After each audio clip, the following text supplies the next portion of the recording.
Have you ever looked at a 100-year-old picture and discovered something really crazy? Really, really crazy? Oh, wait a second here.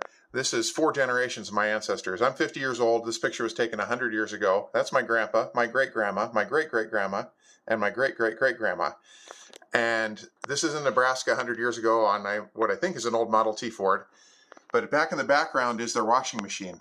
That's a hand-driven wringer washer with a scraggly little dog. But this washer is incredible. These wringer washers used to be made by a company called Dexter. They still exist, but they only make commercial ones now. But back before they had power to all the houses, there was a time when they were actually gas-powered washers, and then they became electric washers. But before that, they had a handle on the side, and you would sit there and crank that, and that would make a little agitator down inside of it move back and forth to agitate the clothes.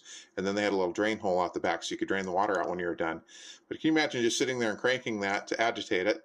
And so you put your clothes in there, crank it until they were clean, drain it out, then put some rinse water in there, crank it again until they were rinsed out, and then drain it out again. Then you're going to grab those clothes out of there and you shove them through the little wringer. And then you run this little arm here until they push out, and that gets most of the water out. And my understanding is many a finger got grabbed by those, and occasionally if you leaned over too far, it'd grab a boob too. So apparently these were quite dangerous for a while there, and especially when they became motorized. So I think if it grabbed your body here, you could stop really quick. But if it's motorized, it's not going to know, and it's just going to keep pulling. And that seems like a mammogram just waiting to happen. And I'm glad I don't have to deal with those now.